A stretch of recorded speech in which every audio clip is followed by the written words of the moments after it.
Hello, everybody. Welcome to our second webinar on climate change and energy security issue for NATO nations. Today, we are addressing a very, very interesting topic with a geographic perspective, looking at the neighboring regions around NATO, but also having a presentation of the French lessons learned in addressing climate change issues in the military. Before giving the floor to today's moderator, Dr. Thierry Tardi from NATO Defense College, will just add very, very interesting news for us and for our series of webinars that the European Defense Agency just joined us as a partner, and we are very glad to have their endorsement for the series of conference as this topic of climate change and energy security for defense and armed forces is very important to be addressed within NATO, within the EU, and with a very broad international cooperation as the topic of the first webinar demonstrated. But now it's time to be focused on the neighboring regions around the NATO, around Europe, and Thierry, the floor is yours. Thank you very much. Thanks a lot, Nicolas, and good morning, good afternoon, everyone. Good morning to the ones who maybe are listening to us from North America. Very happy to moderate this session on regional risks of climate change. And as Nicolas just said, we are going to look at the periphery of Europe, some regional issues and the interaction between climate change and the broad security debate. We are going to do that first with a recorded keynote address, and then we'll move on to a more traditional panel discussion. So for the keynote address, we have recorded this address from Dr. Luca Franza from the Istituto Affari Internazionali, the IAI Institute in Rome, and Luca is the head of the Energy, Climate and Resources Program, and he's also an associate fellow at the Klingendal International Energy Program in The Hague, and also teaching at Sciences Po in Paris. So that keynote address aims at introducing the topic and framing the debate that we are then going to unpack in the panel. So if we could get the video now. Climate change is a serious threat multiplier in the Mediterranean. While stagnating in Mediterranean Europe, population is growing fast in countries of North Africa and the Levant, where we see yearly growth rates of 2% in Algeria, Egypt, and Israel. This leads to increased demand for land and fresh water for both direct consumption and agricultural purposes. By triggering rising sea levels, water salinization, and droughts, climate change reduces the availability of arable land and water, as well as crop yields. According to all indicators, the Mediterranean is more vulnerable than the average world region to all these threats. A country that appears particularly at risk is Egypt, home to the region's largest and fastest growing population of around 100 million people, where 80% of fresh water is used for agriculture and where water availability is not only threatened by climate change, but also by dams being built upstream. Climate change can exacerbate competition over scant resources, which can in turn create further opportunities for conflict in combination with other factors. By threatening livelihoods, climate change can also increase social tensions and migration, which is already a stress factor in the Mediterranean. The Arab Spring has shown the fragility of many countries in the Mediterranean. Southern European countries are also relatively vulnerable, as they have been hit particularly hard by the latest economic and financial crisis. And feedback loops do exist between fragility and climate change. States and societies experiencing fragility have a more limited ability to adapt, and this shortfall makes them more vulnerable and aggravates the negative impact of climate change. Such additional pressures can push states and societies into additional fragility. So this calls for increased attention towards and funding for climate adaptation as to as we are coming to the increased realization that climate change is to some extent unavoidable. Only 20% of climate finance is currently devoted to adaptation. Also, the Mediterranean is more and more affected by extreme weather events. Natural disasters can compound pre-existing grievances and stress governance systems that are already stretched. They can aggravate economic crises and trigger further displacement. And in fragile and conflict-prone areas, the risk will be particularly severe and could represent the tipping point that leads to full-scale crisis. Climate change is even more of a threat multiplier in regions that border the Mediterranean region, particularly to the south, in the Sahel region. Crises there have had and can have even more serious negative security spillovers on the Mediterranean in the future. The Sahel is one of the poorest and most unstable regions of the world. People in the Sahel are strongly dependent on their ecosystems, as it is estimated that 80 to 90% of them depend on the primary sector. Therefore, they are particularly exposed to climate security nexus issues, and by worsening socioeconomic conditions, climate change can lead to higher unemployment and poverty there, creating fertile ground for recruitment of youngsters by extremist groups. The 2005, 2010, and 2011/12 droughts in Mali stressed livelihoods of pastoralists and fueled extremism. The fact that the region of Darfur experienced 16 of the 20 driest years ever recorded since 1972 increased instability there. The 45 million people living around Lake Chad, where Boko Haram and other terrorist groups are active, struggle to make a living. It is time to address complex crises and reach a deeper understanding of the nexus between climate and security. The nexus needs to be understood better than it is now, because simplifications abound. It is not always easy to find a strong cause-effect nexus. Crises are always fueled by many factors, and it's very hard to clearly identify what is the actual spark of conflict. It is also difficult to create effective early warning. But it is increasingly clear that climate is a threat multiplier also in the Mediterranean, and particularly in fragile areas, and that it will increasingly be so.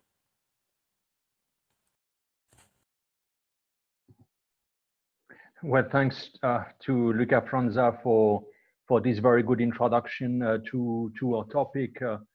I see maybe two takeaways. One is climate change as a threat multiplier. There seems to be no doubt for Luca that there is a direct link between climate change and security development, and probably we will come back to whether this link is direct or indirect. And the second takeaway, the need to adapt, the need to understand, the need to design policies.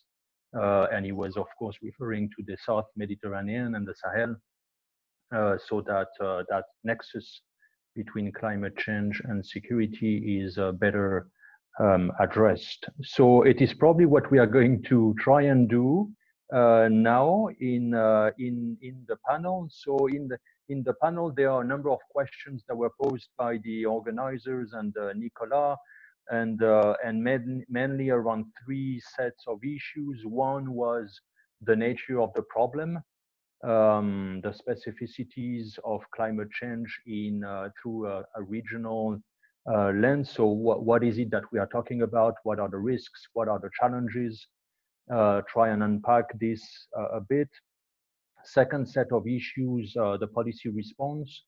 What do security actors, be they states or international organizations, NATO among others, can do to address the challenges? And then the third set of issues is about the interaction between the military and the civilian actors in responding to climate-related crisis as it is put. So we are going to try and deal with those three levels of issues in the panel with four speakers that I am introducing now.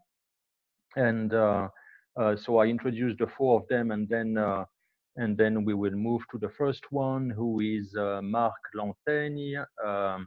Good afternoon, Marc, from the Arctic University of Norway, who will look at the nature of the problem and possibly the policy responses in the Arctic. So we will start with the north and then move southward.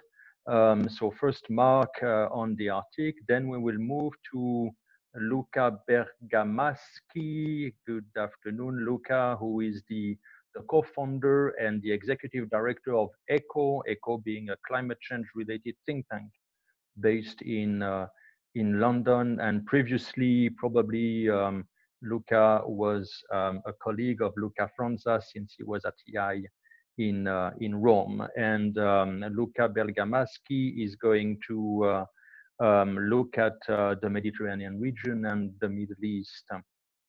We move a bit further south with Cristina D'Alessandro from the University of Ottawa. Good afternoon, Cristina.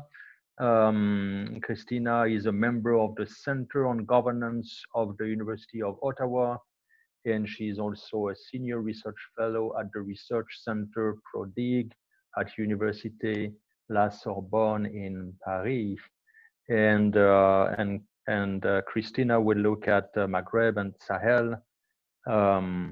And then last but not least, we will look at some lessons learned and the interaction between military and civilian actors with Colonel Philippe Le Carff from the French Ministry of the Armed Forces, the joint staff in the French MOD. Welcome to the four of you. Each of you will speak for like 12, maximum 15 minutes, and then we'll have some time for an interaction, which also means that you're probably now used to the system. We are going to use the chat to have questions from the floor, from the audience. So the ones who want to ask questions, please write them down in the Q&A section of the platform, and Nicolas and myself will select, and I will read the questions rather than giving anyone the floor in the second part of the panel. This being said, Mark, please, the screen is yours. Thank you very much. Thank you, everyone, and greetings from the Arctic Circle. It's a very interesting time of year. We're getting very close to having 24-hour sunlight, so it always makes things interesting whenever you get to that time of year. What I'd like to do to start off is to just discuss a little bit about issues of climate change and security from a specifically Arctic viewpoint. Certainly, we are not seeing any shortage of evidence as to how climate change is affecting the weather and just essentially the conditions up here in the Arctic. We are seeing considerable evidence of changed weather, changed atmospheric conditions, and changed temperatures. And there's been a great deal of study as to how that is going to affect the Arctic region in a very short time. Now, there is also quite a few organizations and institutions that are looking specifically at the connections between climate change and security of various types. That is the case on the Track 1 and Track 2 levels. One major example here in Tromsø, the city houses the Secretariat for the Arctic Council Secretariat, which is obviously one of the main organizations that looks at various issues of climate change in the region. The Arctic Council has several working groups which are dedicated to looking at the specifics of climate change in various areas. And these include groups addressing the problem of pollution and contaminants in the region, how to best preserve local flora and fauna, dealing with the problems of maritime pollution, and dealing with very serious questions of sustainable development. But the Arctic Council is hardly alone. Certainly other organizations, certainly relevant to looking at these areas. The European Union, NATO for sure, as well as various Arctic governments are now starting to look at the situation here much more carefully. Now, the Arctic Council, there's going to be a considerable amount of attention paid to the Council next month. Next month will be a ministerial meeting. These take place every 2 years, and in May it's going to be held in Reykjavik. And this meeting is probably going to be given a great deal of scrutiny for a variety of reasons, one of which being the fact that climate change will be very high on the agenda. The chair of the Arctic Council is going to be passed from Iceland to Russia, and Moscow will also be under a great deal of scrutiny to get a better idea of how Russian contributions to questions about Arctic climate change are going to be unveiled. Russia, along with the other Arctic Council members, are going to be prompted to produce more information as to what their respective governments are going to do in order to better promote cooperation to deal with climate change areas. Russia will not be the only country being looked at very carefully at this meeting, though. The United States, after being sort of nowhere to be found on the Arctic climate change debate over the past 4 years, will now be given the opportunity to kind of change direction, to really put forward a better example of how the United States is going to address the very serious problems of climate change in the Arctic. We just found out just a few hours ago that the Biden government is putting forward a proposal to cut the amount of greenhouse gas emissions by 50% by the year 2030. So that's a considerable shift in policy from the previous administration. So the United States is also going to be under much scrutiny, but the overall kind of Arctic Council agenda is going to be looking very carefully at how the group can handle climate change as a whole. Now, when talking about climate change, though, it's not possible to really discuss this without looking at the economic changes that the Arctic has seen just over the past decade. There has been so much discussion, so much literature on the subject of how the economic opening of the Arctic is presenting a great deal of opportunity, but also creating a considerable amount of risk. And simply discussing these two areas isolated is just not possible right now. Among the economic opportunities that are being discussed, there is a lot of discussion about the opening of oil and gas resources. There is a lot of discussion about metals and minerals, so the mining industry. Shipping, which I'm going to be discussing in a moment, is being looked at very carefully because of the opening of new sea routes. And even kind of non-traditional issues such as tourism is starting to be looked at quite a bit. There's a lot of discussion about the post-pandemic tourism situation in the far north. But how much of that is going to be directly tied to Arctic development and Arctic security? And that is a very big question. Just looking at shipping as an example, this has started to be looked at much more carefully through a security lens. And what are we talking about here? Well, with the erosion of the Arctic ice cap, and it's been suggested that even the central Arctic around the North Pole may find itself ice-free by about 2035, if not earlier. So the issue of shipping and the issue of security of these maritime routes is starting to become much more important. Among the routes that are being discussed, the Northern Sea Route, which connects Northeast Asia with Northern Europe, is being looked at very enthusiastically by both Russia and China. There's quite a bit of discussion about a polar Silk Road. The Northwest Passage in Northern Canada is also being looked at not only in regards to shipping, but also tourism. And we may see the very strong possibility of the Central Arctic being used in the summer months for just-in-time shipping between North America, Europe, and Asia. So all of this is happening at a very, very rapid pace. And how best to address this is becoming very important. There have been some kind of differences of legal opinion about the status of some of these emerging routes. The United States and Russia have a differing view of the sovereignty of the Northern Sea Route. Washington and Ottawa have different views on the sovereignty of the Northwest Passage. And the Central Arctic is going to be very important because some countries are now beginning to ask, well, to what degree do continental shelves that go all the way up to the North Pole represent their home waters? So certainly we are dealing with a lot of emerging legal disputes as well. Now, oil and gas in the Arctic is very key here because there is a lot of discussion about where energy demand is going to go once we start to see a revival of the global economy. All kinds of discussions about a V-shaped recovery and a major burst in energy demand. This is something which is being looked at very carefully here in Norway. Certainly it is being pursued very extensively in Russia. And there is also kind of the question of how these kinds of economic possibilities are going to affect not only the environment, but also the kind of economic lives of the people in the Arctic themselves.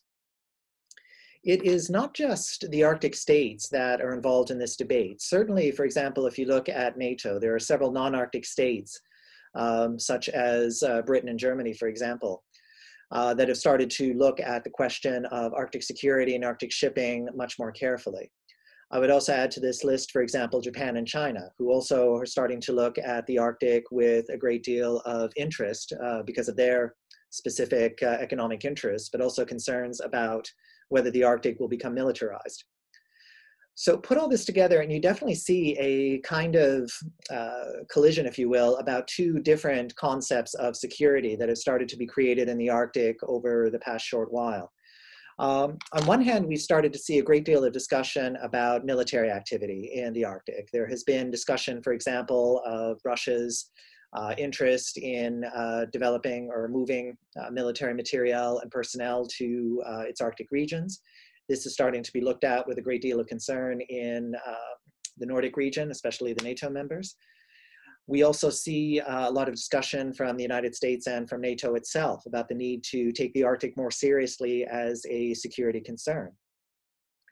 The discussion now is whether we're going to be seeing an increase of military traffic in this part of the world, and what will that do to greater discussions about where security is going. So that's one kind of narrative that we're starting to see, and it's starting to become much more prevalent in global discussion. But I want to conclude by talking about a second aspect of security, which is also very key, and that has to do with human security. Even though there is the concept sometimes of the Arctic as kind of a blank space, as kind of an open field where potential claims might be made, about 4 million people live north of the Arctic Circle. And a lot of the security that gets discussed up here does not really fall into the military area. There's more of a discussion now about issues related to development, issues related to economic security, traditional ways of life, but also the issues of displacement and even out-migration. Like, these are all areas of security which are still very much here, even though they might not necessarily have had the same visibility as the military aspect. But we're starting to see some very serious examples of how human security can be affected by climate change in the Arctic. Everything from the effects on traditional hunting practices, including up here in northern Norway. We're starting to see a great deal of stress being placed on the permafrost in many Arctic regions, and that has led to concerns about just people being forced to move, and in some cases entire communities being forced to move because they literally have no ground to stand on.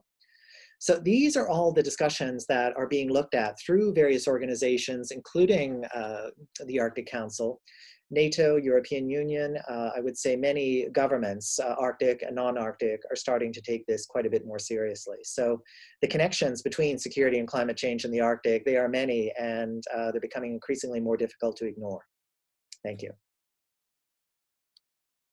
Well, thanks to you, Mark, for this, I think, very good kind of introduction to the topic with some issues that will be interesting to see whether they are taken up by other speakers. Most likely they will be. I just want to flag three issues that seem to be important for the discussion. One, the beginning of the discussion was about the nexus between climate change and security, and then you bring a third dimension, which is the economic dimension. So it's more than a nexus between just climate security, but also economic and then energy security. So it complexifies a bit already the topic. The second issue is that it's not only Arctic states that care about the Arctic space, which I think is interesting to note. Japan, China, NATO, the UK, the EU as an institution are involved or want to be involved, and they care about what's happening up there for various reasons. And the third takeaway, which is probably valid for other regions, but we will see that in a minute, is the twofold security approach, the military, like traditional aspect with Russia and others, some military activities and the involvement of NATO, so the kind of traditional approach to security that is observed there. And the second level is human security, which is not obviously a new term, but being revisited recently in the pandemic and in the COVID context, but has also an expression in the Arctic. And of course, the combination of the traditional security approach, military-centric, and the more human security approach, the combination between the two is probably a challenge for any security actor, and we will probably see that with the other speakers. So thanks for that, Mark. And we now move to Luca for an approach on the Mediterranean and the Middle East. Please, Luca. Thank you very much. I am going to share my screen. I hope you can see it. Yes. Great. So thank you very much, Thierry, and it's great to be here. It's true I'm based in London, but the new think tank is an independent Italian think tank. So we work in Italy we're based in Milan and Rome. We just launched the new think tank, and before that I was working with Laurence Toubiana at the European Climate Foundation and also with the IAI. So it's great to be here, and I look forward to the discussion. I'll try to be quick, as I don't want to repeat many things that have been said already. Quick agenda for my slide, looking quickly at the climate risk in MENA with a focus on water, the role of the military in the region, new capabilities and risk management, a few examples, and I also put in the presentation some links that I hope that can be useful, and I'm very happy to share the presentation afterwards. So first of all, where does it fit the impacts of climate change compared to the COVID crisis? So what we see, at least for Africa and particularly for North Africa, we see that we expect that the impact of climate change will be 2 or 3 times double the one that we see for COVID. So this is a little bit to put in perspective what the different degree of shocks and what shocks means and what we can expect in the future. So climate change is definitely going to stress the economy, but also, of course, the social stability of many countries, in particular in North Africa. In terms of water, next slide, here we go. In terms of water, so the MENA region is probably one of the most, if not the most, exposed to water scarcity. Over 60% of the MENA population lives in areas with high or very high water stress. And looking forward, if you look at the graphs on the right from the IPCC, you really see that the MENA region is especially in the worst case scenarios. This is the RCP 8.5, which is in line with global warming of 4 degrees by the end of the century. You see that we really see temperature increases that in practice would mean temperature above 50 degrees in some countries, which would make certainly the summer season and during the day unlivable condition for human bodies to spend outside. Interesting trends also on precipitation, as you see from the graphs as well on the right. So we expect a decrease in precipitation in some areas, especially in North Africa, but also an increase in other areas. So there is variability about rain, and rain has a huge impact on the volume of water that flows in rivers and in lakes, making more creating unpredictability about flows and volumes. And then this is important because as we As we know, the MENA states share at least one aquifer, and some 60% of the region's river and lakes cross border. So that means that the key point is that scarcity or unpredictability is an issue of multiple jurisdictions and states. And the question really is how we turn interdependence from a risk into an opportunity of cooperation. This is a major challenge for the MENA region, and you can see other data here, but I'm going to move forward here. In terms of human mobility and conflict, so there is a history now of mass population movements and tensions in response to climate variability. This goes back, thousands of years, but also decades. And what we see, especially in Africa, there is evidence of shortage of water and impact, especially on food security as well, linked to human mobility, both inside and within country and between country. So what the research says is that we do see indirect, direct, and complex links between climate-related risk and mobility and conflicts.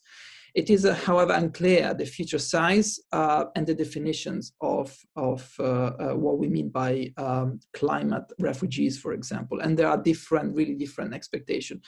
But the key point, here is that there is consensus that the degree of temperature and extreme impacts really increase the risk of mass displacement, whether it is internal and cross-border. We saw that, with the Arab Springs and the Syrian conflict, there's been a lot of evidence. I'm not reporting it here, but you can find that in the links, the evidence from the links. And this is it's important that we understand these case studies for the future. But at the same time, it's important that to recognize that past patterns are not good indication for future trends.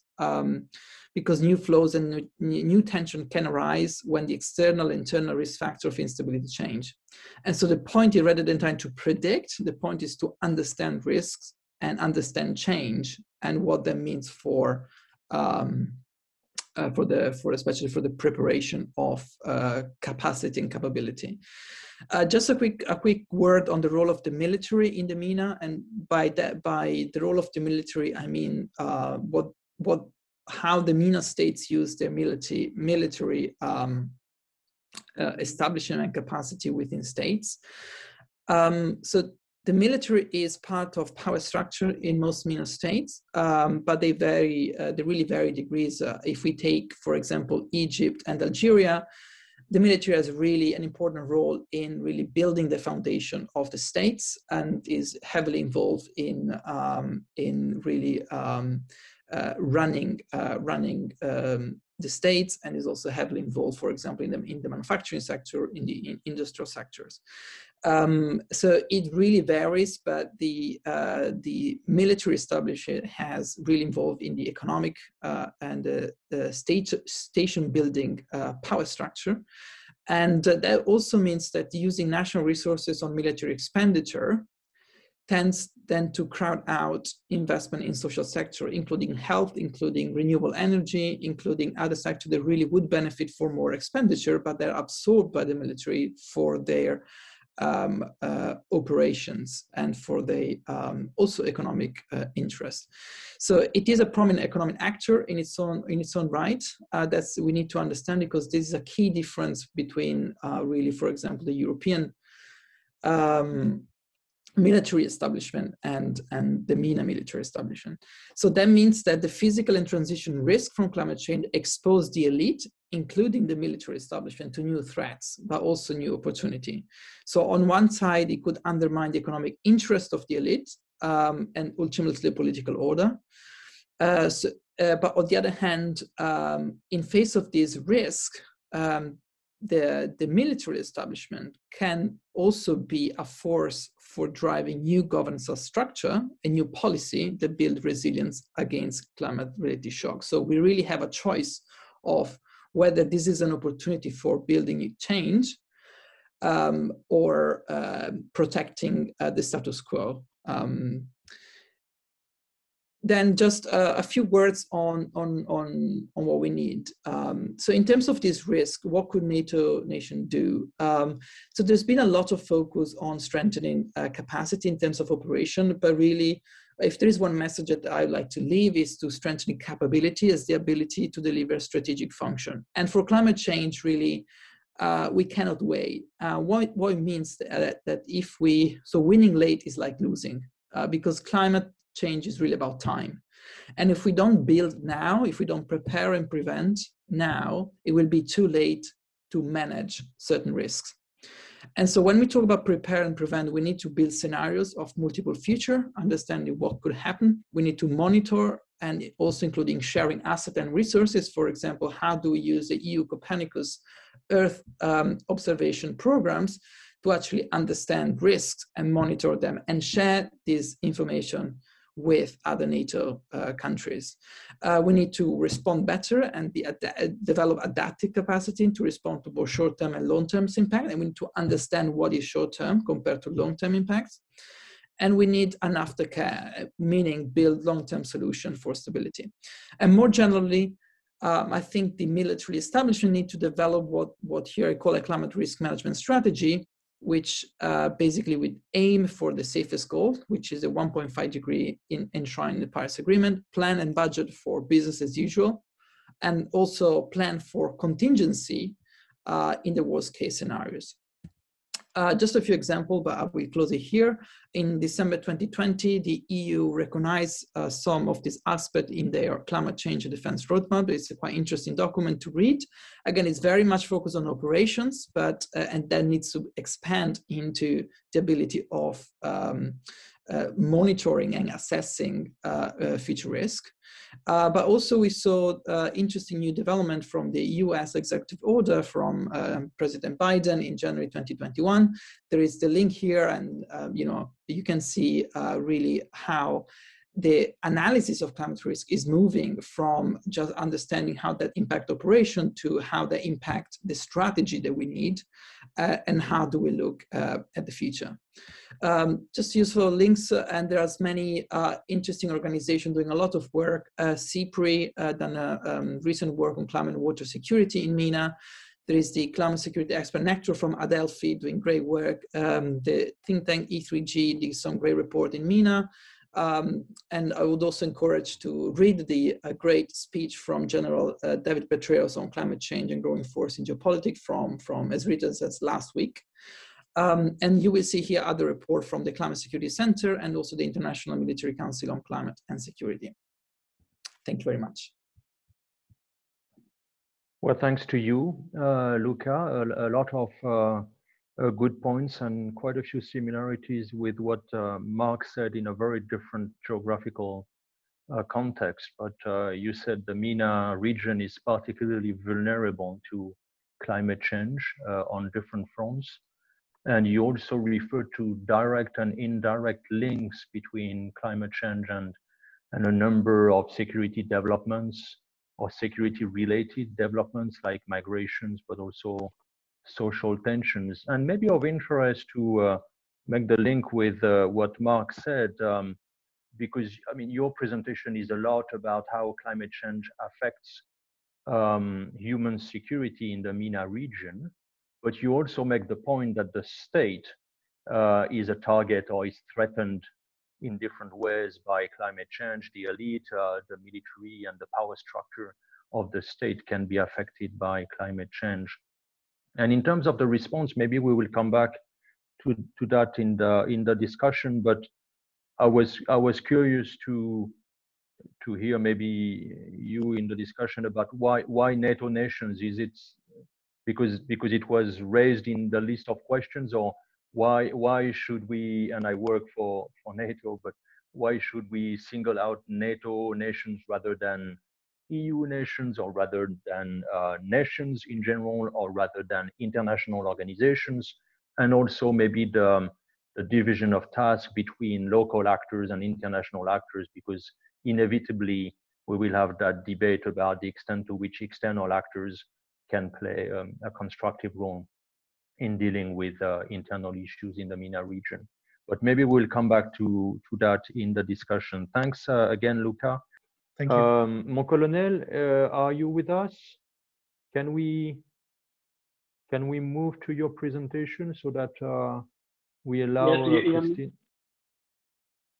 Hello, is it? Yeah, could you please? Yes. Good afternoon, good morning. I'm Colonel Philippe Carff I work in the prospective and strategy branch of the office of the Vice Chairman of the Joint Chiefs in Paris here. And I was tasked to discuss Operation Irma, the military support to the West Indies. But I think Irma is now far behind us. And I would like actually to broaden our discussion by really discuss how we intend to deal with climate change within the French armed forces. And I could leave Irma for the discussion later. I think it would be in line with the threats and the risk already presented, and that will be later presented by Cristina.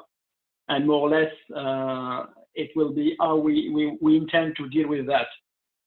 So the French Joint Staff issued a strategy that was signed in last November to deal with climate change. We see three main domains related to climate change. The first one is the change that we might face in the nature of the operations themselves. The second one is really the physical changes in the environment of the operations. And the last point I would like to discuss is the legal changes in the environment of the operations that will be due to legal constraints created to mitigate the climate change. So if I start with the change in the nature of the operations, we see some big changes in several areas, and they have already been discussed directly or indirectly by the previous panelists. So of course, the first one, and Irma is a good example, we see an increase of humanitarian relief operations, especially due to increase in intensity and in a number of extreme weather events. So the armed forces are not directly in first line as long as the civilian authorities can cope with it. However, even in the best case scenarios, the military has the capabilities that the civilian authorities could be lacking, especially planning, logistics, CIS, transportation assets, hospitals. So Irma was a good example, but any flooding or landslides and so on involve more and more the military. The second type of operations we see increasing is operations in protection of the environment.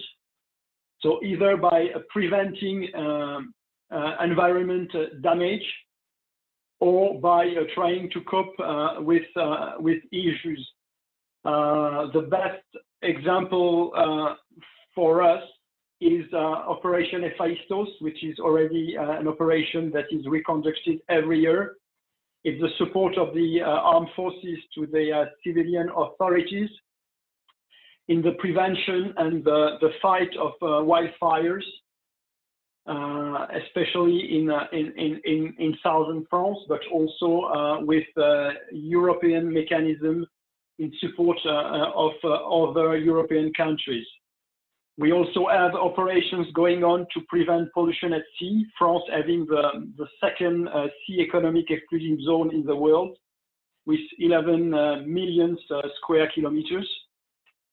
We also have in protecting the environment, Operation Harpy in French Guyana, which is fighting the illegal gold mining that destroys and pollutes the Amazonian forest. And also, last but not least, in that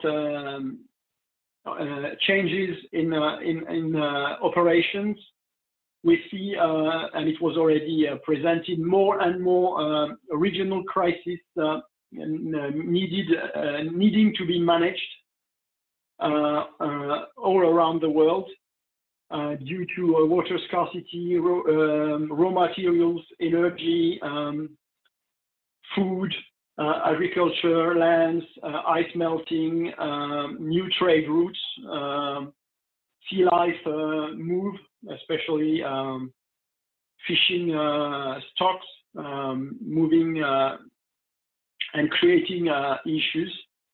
And also, as it was already said, population, internal and external migration that might have in the future to be managed or supported. The second domain I intended to discuss was the changes in the environment, physical environment of the operations. So the rise of temperature, rise of sea level, water scarcity increase in some areas, in others flooding increase, will generate more stress on our forces when they will operate.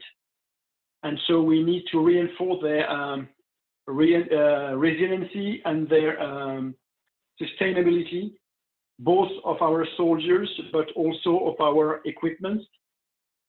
We see protecting our soldiers also possible extensions of diseases, with the extension of, for example, of the tiger mosquito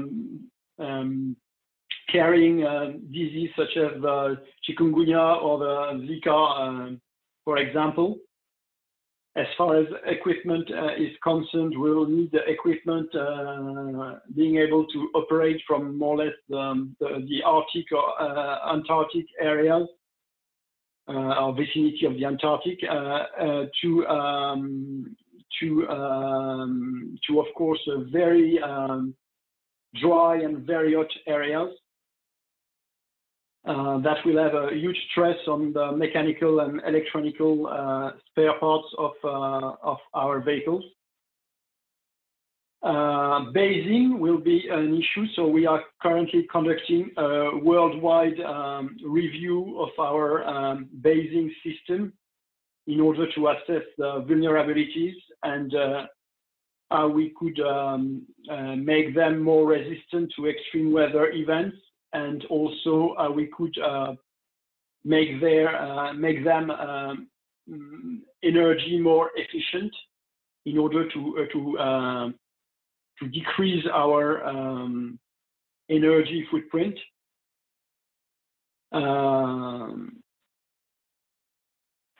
It will also require an increase in planning and anticipation of the weather conditions. So we have signed a memorandum of understanding with our National Weather Forecast Service in order to increase our cooperation.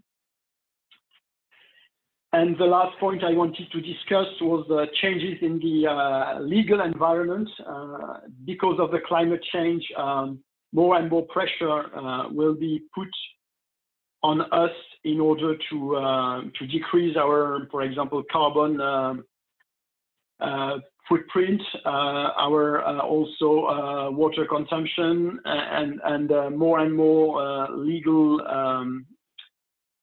constraints will appear. So of course the military will have to take part in the mitigation of the climate change, and we see it more and more as an opportunity for us to be more efficient.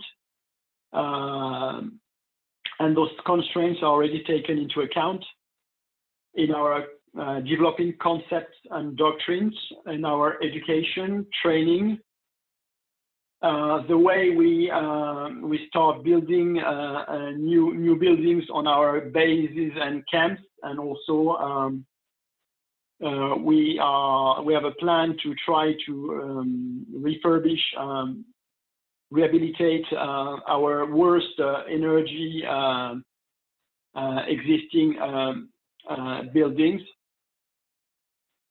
The general principle is to apply all the civilian constraints we can, as long as it doesn't hamper the capability of the armed forces to carry out their mission.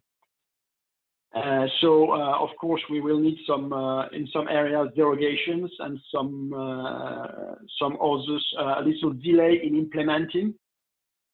But we are fully in line with the need and the constraints. We also intend to better integrate in planning the environmental consequences of our operations. We are creating a chain of environmental advisors, like we already have legal advisors or several other political advisors and so on. So from the local commanders to the chairman himself,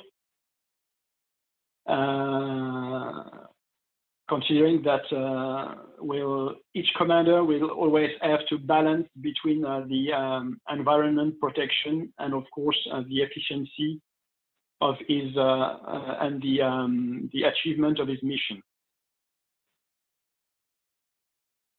We are leading in many areas.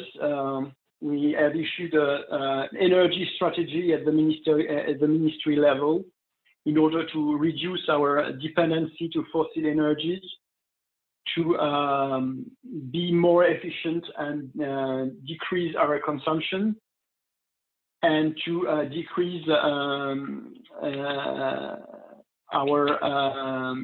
carbon, of course, footprint. We also intend to valorize our camps and bases in order to increase our capability to capture carbon dioxide. We are experimenting hybrid combat vehicles. We are currently already experimenting in the French Île Glorieuse in the Strait of Mozambique, photovoltaic hydrogen coupled generator. So, and again, it's also a real opportunity for us to decrease our dependency. So to conclude, hoping that I was not too long, we have really acknowledged the issue now. There is no discussion about that. And we have organized to face the challenge of climate change, to better protect our population and to be more resilient and efficient. We are now in the implementing phase. And we have also to acknowledge that it will be a long and hard way to go, but we have no choice. Thank you for attention. Merci, mon colonel. Thanks a lot, Colonel, for this very clear, very pedagogical presentation. And I see 3 levels of analysis that are very similar to the ones that NATO is using. So there is a logic here. And so first, the changes of the operations.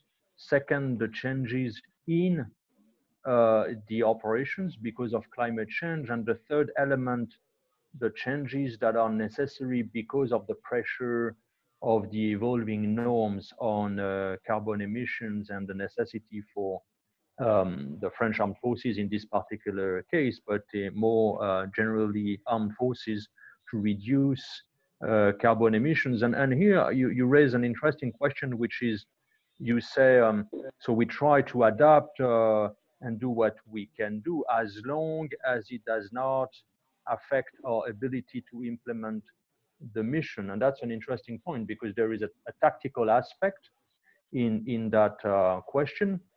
But there is also a more strategic dimension, which is that the armed forces contributing to the humanitarian operations or operations that are necessary because of climate change should also be able to conduct the higher hand military operations, and the first ones should not negatively impact on the second ones. And that's an old debate that is coming back with the fight against pandemics, but also the fight against the consequences of climate change.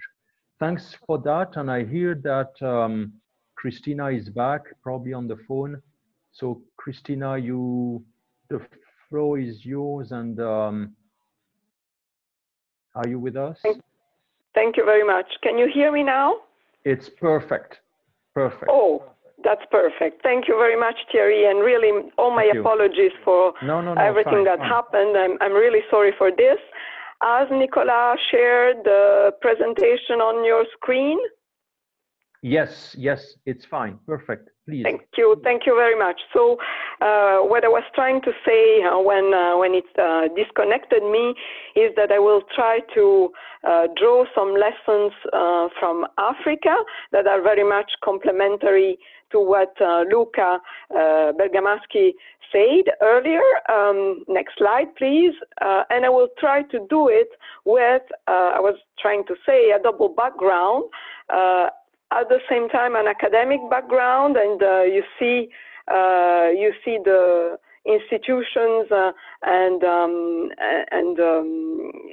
the logos of the institution I teach and do research in, and policy perspective in relation to the Institute of Natural Resources and Sustainable Development, I think, and do think focusing on Africa. Next slide, please. So I will start focusing on specific climate risk in Africa, as it is indicated by the IPCC, sea level rise in urban areas. This is a critical issue in Africa because of the peculiar African history of colonization, explaining why a large number of cities, big cities, metropolises, and capital cities are located along the coast and make a large part of the population vulnerable to sea level rise. And tackling this issue is particularly problematic in Africa because it not only requires studying and looking at solutions on a physical perspective, but also on a policy perspective, taking into account urban planning and governance through the right measure and policies.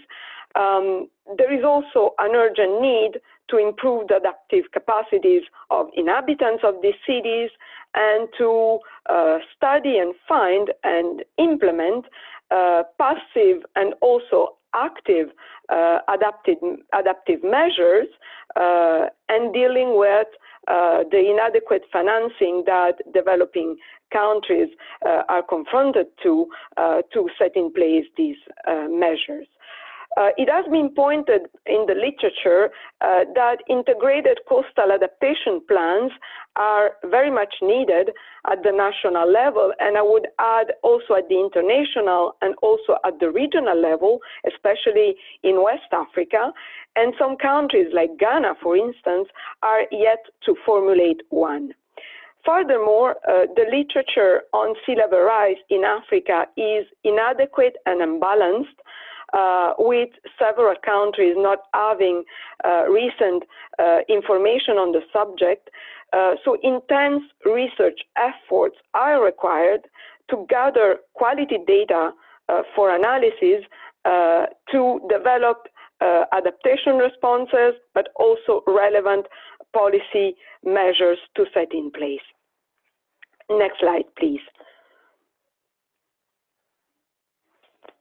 But when we think of climate change in Africa, we mainly think of desertification, an issue that Luca has already mentioned earlier, and the direct effect of desertification is increased pressure on strategic resources like water and land that are particularly critical in African environment, because a large part of the population is still reliant on agriculture, and especially extensive agriculture, which means that rainfall variability has direct consequences on agriculture that enhances inequalities.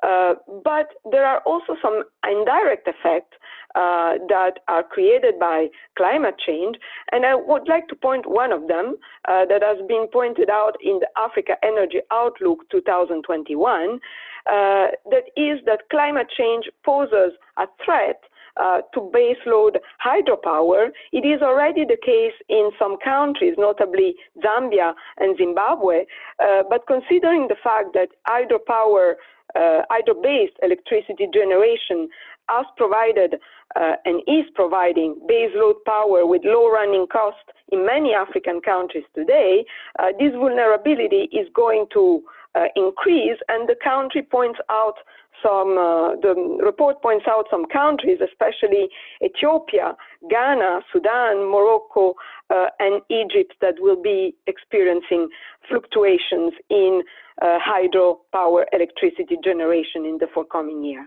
But talking about hydropower, I would like to mention the issue of the Grand Ethiopian Renaissance Dam that you see on the left of your screen, which is a conflict and a problem dealing with the idea of what should be the main use of the water of the Nile that should be done. Should it be mainly hydropower for electricity production for Ethiopia and potentially the entire region, or should we privilege agricultural production and so irrigation for Ethiopia, Egypt, sorry, still reliant on this water. Next slide, please. So as you can see from this example, climate change is also, and Luca has mentioned it earlier, a security threat in Africa because resources become more coveted, environmental degradation increases with climate change, with all the social, economic, and political impacts that come from this. And many conflicts in Africa that are often called ethnic conflicts, in reality are resource-based conflicts. And these conflicts potentially can increase during time with climate change, and political parties and powers can instrumentalize them, and so they can scale up with risk of spillover effects in a transboundary way, but also, I would say, in a regional way. Next slide, please.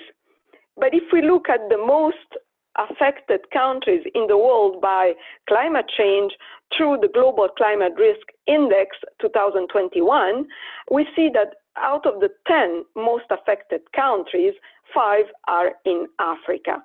And if we look at how they are more affected and why they are more affected by climate change, we realize in the report that it is pointed out that they are exposed to weather-related catastrophes like cyclones, but also heavy floods, heavy rainfall that damages not only houses, but also critical infrastructure that some countries, that some developing countries in Africa struggle to rebuild because of inadequate financing. So in the end, development gaps make African populations more vulnerable to climatic shocks.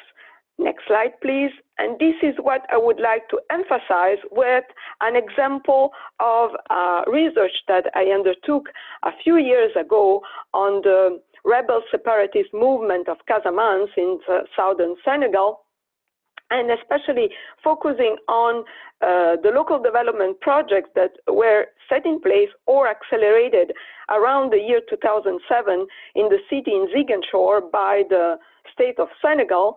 And you see here listed some measure. And from these studies came out, in my opinion, three main lessons that I would like to share with you today. One is that local development, and especially local development in urban areas, as it is in this case, can be an effective peace-building instrument and strategy. And to this extent, I would like to emphasize the fact that military forces can participate and be an important value added in these projects. Secondly, development challenges, as we have seen in the index in the report just quoted before, make African societies and states more vulnerable to climate change effects. And third, that policies, either as in this case at the local level, but also at the national and at the international level, can be very effective tools to counter development problems and at the same time climate change effects. And here I get to next slide and last one, to the main point that I would like to raise with you today and to submit to the exchanges in this panel. Could military forces play not only a role as a hard power force, but also as a soft power force in Africa? And I tell this because given the international relations context in which we live in the 21st century, and especially given the place that Africa has in this context, where its resources, both natural but also human resources, certainly military forces can play a hard power, and it's easy to see this. But they can also play a soft power role at various scales. They certainly can play it at the international scale, for example, through mechanisms like the one that I just mentioned in this line, the joint United Nations African Union framework on peace and security, where they can participate to peace building and security support. They can also participate to mechanisms like the African Union Peace and Security Council, where this mechanism that tries to enhance ownership of African states and stakeholders, internationally military forces can play a role and participate and especially enhance capacities of these stakeholders. But last and not least, I would like to mention the Sahel Alliance that, as you certainly know better than me, is a complementary and consequent experience related to the G5 Sahel, in which France has an important role. And the Sahel Alliance is an alliance that aims at developing development projects at the local and national level. And I really think that technical cooperation with military forces can play a larger role, and that military forces and capacities can be used to build organizational capacities in the African state in which they intervene, and including building also institutional capacities that Africa has such an important need of. And in the end, let's be ambitious. I also really think that there should be some thinking to make them to participate to build individual capacities. Thank you very much for your attention. And again, all my apologies for all the problems and for being just through the phone with you today. Thank you very much.